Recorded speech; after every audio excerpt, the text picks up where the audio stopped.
માં અંબાની ભક્તિના રંગમાં રંગાયું છે અંબાજી. અંબાજીમાં જામ્યો છે ભક્તિનો સાગર. અનેક ભક્તોએ કર્યા છે માં અંબાના દર્શન.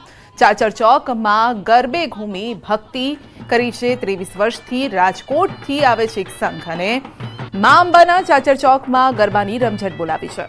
દરરોજ એક સરખા પહેરવેશ એટલે કે પહેરવેશ સાથે મહિલાઓ આવે છે. 150 ભક્તો આ સંઘમાં. આ વર્ષે 5 મહિનાની ગર્ભ સાથે પણ સગર્ભા મહિલા અહીં પહોંચે છે. તો ચાચર ચોકમાં પુરુષ અને મહિલાઓ ગરબા સાથે તલવાર રાસ પણ કરે છે. પુરુષો પણ માથે માંડવી મૂકીને માની ભક્તિ કરે છે.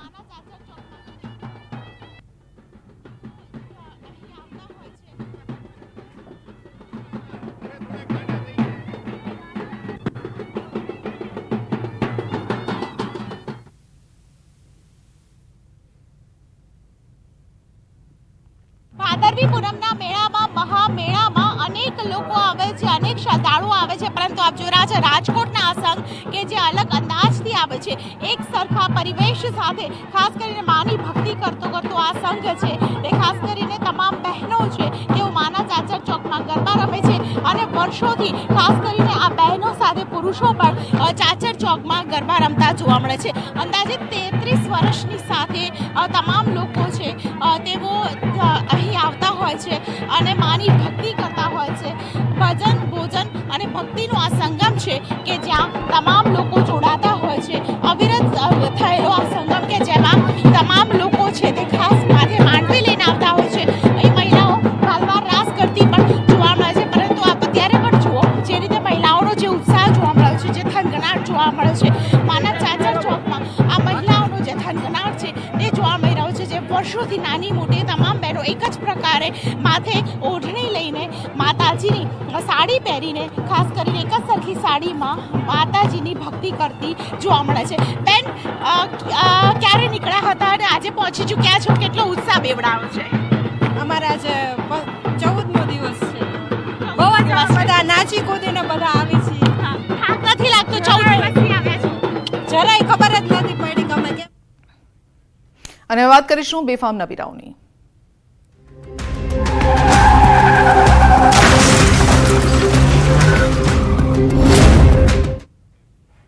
અમદાવાદના બોપલમાં હિટ એન્ડ રન કેસમાં ખુલાસો થયો છે. બોપલ હિટ એન્ડ રન કેસમાં સૌથી મોટો ખુલાસો. હિટ એન્ડ રનનો બનાવ સીસીટીવીમાં કેદ થયો છે.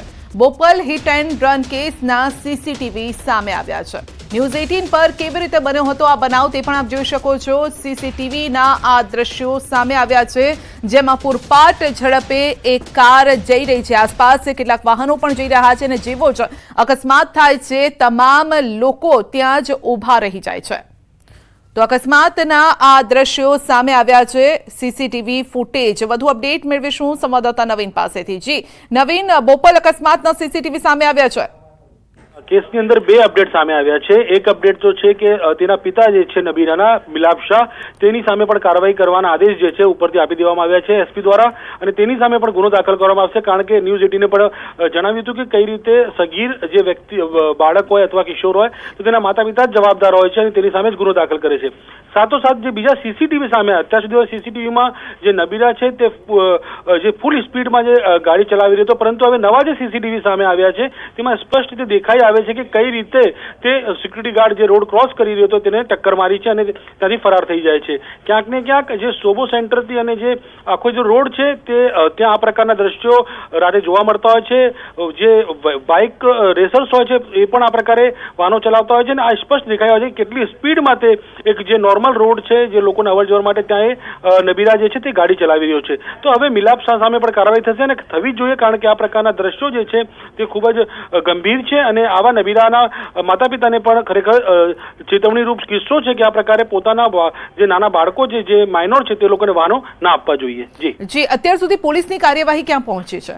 અત્યાર સુધીમાં પોલીસે ગાડીઓ કબજે કરી છે અને જે નામ અને જે સરનામું મળ્યું છે કે મિલાપ શાહ છે તે પોતે એક બિલ્ડર છે અને તે પોતાની સ્કીમો ચલાવે છે એ પ્રકારની માહિતી મળી છે. અને અત્યારે સૂત્રો કહી રહ્યા છે કે ટૂંક સમયમાં મિલાપ શાહની પણ અટકાયત કરી લેવામાં આવશે, કારણ કે મિલાપ શાહ છે ઘટના પછી તે ઘરેથી ગાયબ થઈ ગયો હતો એ પ્રકારના સમાચાર સામે આવી રહ્યા હતા. પરંતુ અત્યારે જે મિલાપ શાહ સામે પણ ફરિયાદ દાખલ કરવામાં આવશે, કારણ કે નબીરા પુત્ર છે અને તેને વાહન આપ્યું છે એટલે એ પ્રકારનો ગુનો એની પણ સામે પણ દાખલ થશે અને સાથોસાથ ટૂંક સમયમાં તેની ધરપકડના જે છે કાર્યવાહી પોલીસ દ્વારા કરવામાં આવશે, પરંતુ અત્યારે મિલાપ શાહ સામે ઓફિશિયલ ફરિયાદ થવાની કામગીરી જે છે તે કરવામાં આવી રહી છે અને ટૂંક સમયમાં એસપી છે આ સમગ્ર મામલે ખુલાસો પણ કરી શકે છે.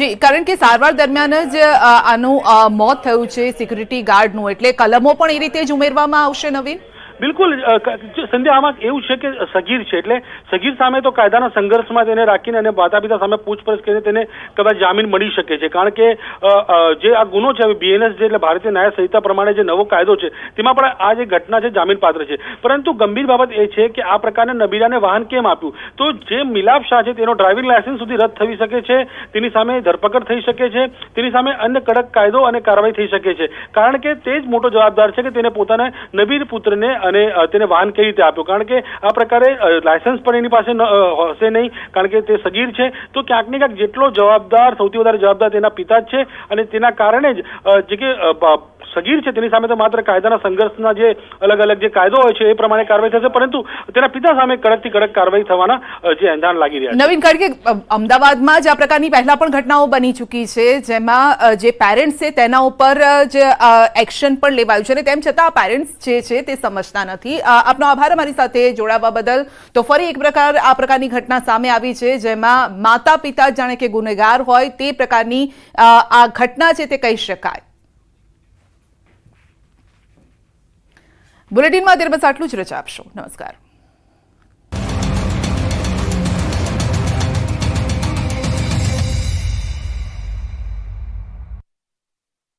વોર્ડની બહાર બેડ મૂકીને સારવાર આપવાની ફરજ પડી. ડેન્ગ્યુના કારણે વધુ એક દર્દીનું મોત થતા મૃત્યુઆંક 8 પર પહોંચ્યો. વાલીઓ માટે લાલબત્તી સમાન કિસ્સો. સુરતમાં 1.5 વર્ષની બાળકી 18 મણકાની મેગ્નેટિક માળા ગળી જતા માતા પિતાનો જીવ થયો અદ્ધર. 3 કલાકની સર્જરી બાદ માસૂમનો જીવ બચ્યો. ઉત્તર પ્રદેશમાં ઘાઘરા અને સરયુ નદીનો કહેર સામે આવ્યો. નદીના ધસમસતા પ્રવાહને લીધે સ્કૂલ ધરાશાયી થઈ. સતત પ્રચંડ પ્રવાહને લીધે નદી કાંઠે આવેલી સ્કૂલની તબાહીના દ્રશ્યો સર્જાયા. સ્કૂલની તબાહીનો વિડીયો થયો વાયરલ. ઉત્તરાખંડના પિથોરાગઢમાં ફસાયેલા યાત્રીઓનું કરાયું રેસ્ક્યુ. તવાઘાટ ખાતે આદિ કૈલાસ તીર્થ પર ફસાયા હતા યાત્રીઓ. હેલિકોપ્ટરની મદદથી ઘેલા, બુંદી અને સરસામાં ફસાયેલા 63 લોકોનું સફળ રેસ્ક્યુ કરાયું. બિહારના કરકટમાં નદીમાં નહાવા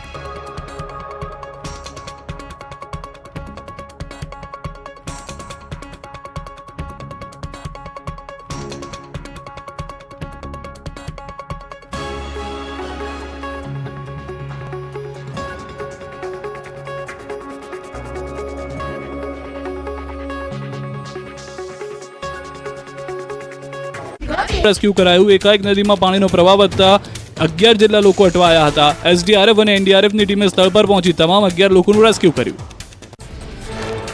ઉત્તર પ્રદેશના મુરાદાબાદમાં વરસાદની ધમાકેદાર બેટિંગ. રેલવે અંડરપાસ સંપૂર્ણપણે ડૂબી ગયો અને એક ગામ પૂરની ચપેટમાં આવતા રહીશોના જીવ તાળવે ચોંટ્યા.